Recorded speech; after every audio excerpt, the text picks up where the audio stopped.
سامعین و حاضرین، جیسا کہ آپ حضرات بخوبی واقف ہیں کہ آج ہم جس مقصد کے لیے جمع ہوئے ہیں وہ مقصد ایک نظریات ہے، ایک فکر ہے۔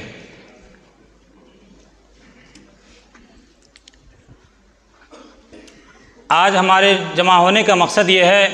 کہ ہم یہ سمجھیں کہ مدارس اسلامیہ میں جو نصاب پڑھایا جاتا ہے وہ نصاب ہمارے لیے کتنا مفید ہے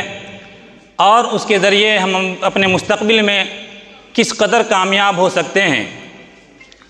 سامعین، تعلیم ہر قوم کی بنیاد ہوتی ہے۔ قوموں کی ترقی، تہذیبوں کی ترقی تعلیم پر منحصر ہے، یہ بات حقیقت ہے۔ لیکن ہمارے ملک ہندوستان میں مختلف طرح کے تعلیمی نظام نافذ ہیں، جس کی وجہ سے ہمیشہ اس اختلاف کی وجہ سے کشمکش جاری رہی ہے۔ کسی کا مذہبی نصاب ہے، کسی کا اپنے کسی ادارے کے ترقی کے لیے کسی ادارے کے زیر سائے کوئی نصاب ہے۔ ایسے ہی مختلف طرح کے بورڈ ہمارے یہاں بنے ہوئے ہیں اور ان کے اپنے اپنے نصاب ہیں، جس کی وجہ سے ہمیشہ کشمکش جاری رہی ہے اور گہما گہمی رہتی ہے۔ انہی نصاب میں سے ہمارے یہاں ایک نصاب مدارس اسلامیہ کا بھی ہے۔ مدارس اسلامیہ کا ایک روشن باب ہے، اس کے تحت بے شمار افراد تیار ہوئے ہیں اور ملکی اور غیر ملکی سطح پر انہوں نے کامیابیاں انجام دی ہیں۔ لیکن اس کے باوجود ہر چیز میں چونکہ تبدیلی اور انحطاط ہے اور زوال ہے، ان تمام زوالوں کے باوجود بھی مدارس اسلامیہ نے اپنے نصاب میں ہمیشہ کہیں نہ کہیں تبدیلی کی ہے۔ ہمیشہ تبدیلیوں کے باوجود بھی مدارس اسلامیہ کا نصاب آج بھی سوالات کے گھیرے میں ہے۔ لہذا یہ مدارس اسلامیہ کا نصاب آج سوالات کے گھیرے میں کیوں ہے، اسی موضوع پر ہم بات کرنے کے لیے جمع ہوئے ہیں اور ہمارے سامنے مختلف نظریات کے مہمانان کرام تشریف فرما ہے۔ سب سے پہلے ہمارے سامنے موجود ہیں جناب احمد صاحب، جو موجودہ مدارس یعنی روایت پسند مدرسے کے نظریے کے تحت ہیں اور یہ انہی کی ترجمانی کریں گے۔ اور ہمارے دوسرے مہمان ہیں جناب عبدالمجید صاحب، جو اصلاح پسند نظریے کے حامل ہیں، جو یہ بتائیں گے کہ مدارس اسلامیہ میں عصری علوم کی شمولیت کتنی ضروری ہے، اگر ضروری ہے تو کیوں ہے۔ اور ایسے ہی ہمارے تیسرے مہمان جناب ابراہیم صاحب ہیں، اور ایسے ہی ہمارے چوتھے مہمان جناب اشجد صاحب ہیں۔ یہ ہمیں بتائیں گے کہ ہندو تہذیب میں اور ہندو مذاہب میں ہمارے یہاں جو نصاب پڑھایا جاتا ہے، یعنی کہ مذہبی نصاب جو پڑھایا جاتا ہے